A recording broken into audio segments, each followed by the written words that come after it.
Bonjour Claude. Bonjour. Ça va bien? Ben oui. Oui, c'est extraordinaire ce que tu es en train de faire, là. Tu as énormément de détails aussi dans tout ça, c'est magnifique.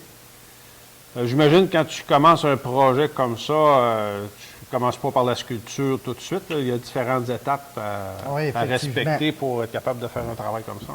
Oui, on ne commence pas à sculpter dans le bois directement ce motif-là. Il faut toujours commencer par se faire un tracé sur papier. Oui. Okay, qu'on vient soit appliquer ou recalquer. Hein, ça, c'est un exemple. On a collé le papier. J'aurais pu très bien recalquer mon motif. Dessiner. Oui. Il faut que ton dessin soit précis. Ah, précis, précis, précis. C'est pas lorsqu'on sculpte là, qu'on va ajouter de la précision. Non. C'est plutôt l'inverse. Oui, c'est ça, exactement. On a un proverbe qui dit toujours il faut partir d'un dessin précis si je veux finir précis. Si je pars d'un dessin qui est incomplet ou imprécis, je vais perdre la précision en sculptant. Si je fais mon dessin et je commence à sculpter, j'enlève mes lignes aussi, là. Oui, les lignes vont disparaître. On a toujours un crayon pas loin. À l'occasion, il faut revenir retracer notre motif par-dessus la quantité de bois qu'on a enlevé. Certaines occasions, quand la frappe, la coupe est déjà donnée, j'ai juste à resuivre cette frappe-là. Okay. Mais oui, il y a un certain ordre quand même à suivre. Un coup que mon tracé est reproduit sur ma pièce de bois, je vais commencer par donner le mouvement. Ce qui rend une sculpture comme ça intéressante, contrairement à une sculpture qui serait reproduite de façon mécanique, c'est que j'ai du mouvement dans ma sculpture. Ça monte, ça descend, ça s'entrelace, ça se promène. Il faut donner le mouvement à notre sculpture, à notre élément. Ici, je voudrais que ma volute penche un peu. Je ne veux pas qu'elle reste plate comme ça au même niveau. Donc, je vais commencer par enlever la quantité de bois qu'il faut pour lui donner le mouvement qui m'intéresse, que je veux obtenir. Là, ici, je veux qu'elle penche un petit peu vers l'intérieur.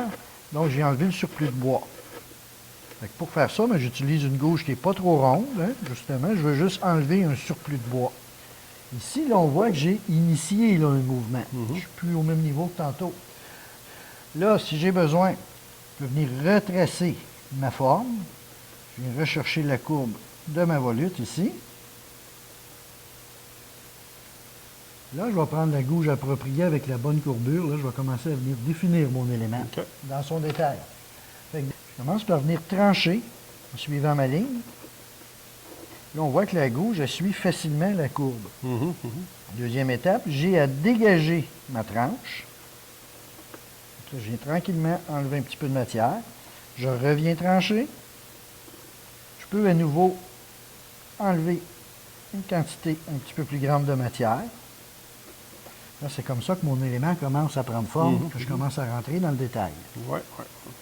C'est vraiment un travail de patience, mais avec les bonnes gouges puis la bonne technique, tu es capable d'avancer un travail comme ça assez rapidement quand même. Ah oui, ça paraît toujours plus long qu'on peut s'imaginer, la sculpture. Hein? Un coup qu'on est parti avec un minimum de technique, là, ça va quand même assez rapidement. Plusieurs motifs qu'on voit qui se répètent, là, puis qu'on retrouve assez souvent dans la sculpture d'ameublement. Hein? Oui, puis il faut penser qu'ils n'ont pas été inventés spécifiquement pour la sculpture d'ameublement, ces motifs-là. Hein? C'est des motifs qui sont utilisés depuis l'Antiquité, qu'on retrouve reproduits sur la pierre de différents monuments antiques. On a principalement la volute, qui est un motif qui est utilisé depuis 2000 ans et plus, la volute ici, qui peut prendre différentes formes. Je peux utiliser aussi le même motif et le combiner à d'autres. Ici, j'ai un bon exemple, j'ai une coquille. La coquille, c'est un classique aussi en sculpture, mais on lui a agrémenté, on lui a rajouté 2 volutes. Tu as beaucoup de motifs répétitifs aussi dans qui vont servir souvent dans le meuble à faire la bordure d'une tablette, la bordure d'un tiroir. Ici, on a un exemple qui est les rats de cœur, qui est un motif qui est très ancien aussi. Puis, à partir de là, qu'on peut faire des variantes aussi. Ça, c'est compliqué, faire un motif répétitif comme ça? Non, c'est tout simple. Okay. Le résultat donne souvent l'impression d'une énorme quantité de travail, mais c'est beaucoup plus simple. Ça prend la bonne technique pour procéder. Chaque motif se fait avec 2 gouges ou 3 gouges au maximum. Ça se fait très rapidement. Là. OK. Fait qu'il y a des motifs comme ça qu'en connaissant bien la technique, on peut les intégrer dans nos meubles assez facilement. Puis on va chercher un effet. Fait que déjà là, on peut avoir un grand plaisir à faire de la sculpture si on apprend un peu ces rudiments-là. Ah oui. Avec un minimum de technique, on peut arriver à faire ces choses-là. Ah ouais, ouais. Donc, on a un bel exemple ici, Claude, là, ce que tu me montrais tantôt, là, la précision de ton dessin. Puis, tout est parfaitement dessiné puis préparé d'avance. Puis, on voit bien la séquence ici là, que tu as utilisée là, pour fabriquer tes rangs de cœur. Les raies de cœur. Les raies de cœur. Tout ça. C'est tout simple. Je vais arriver ici. Je vais utiliser ma 5-8 pour aller chercher les rondeurs extérieures et intérieures. Et avec mon airon, après, je vais l'utiliser pour aller bien délimiter la tranche ici que j'ai dans le milieu, puis qui va me permettre un dégagement facile de l'angle intérieur. C'est toujours la même séquence de mouvements qui reviennent dans ce genre de motif. Puis la même chose ici avec tes autres genres de dessins. Oui, ici, on a un motif qui s'appelle l'auve. Puis là, ici, ben, j'ai fait 2-3 exemples. On voit qu'à partir du même motif de base, on peut varier. Ici, j'ai une auve qui est simple, qui est seulement un rond. Ici, j'ai mis un genre de petite fioriture. Ici, je peux lui mettre comme une couronne alentour. Fait qu'à partir du même motif de base, je peux varier à l'infini. Extraordinaire.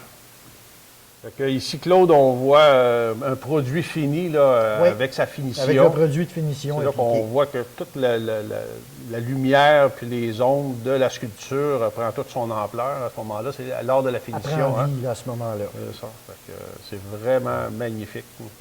Puis, si je comprends bien, là, avec quelques heures de cours, je peux déjà imaginer commencer à faire des travaux comme ça. Arriver à un motif comme celui-là, c'est facilement atteignable. Il ne faut pas penser que c'est l'histoire d'une vie.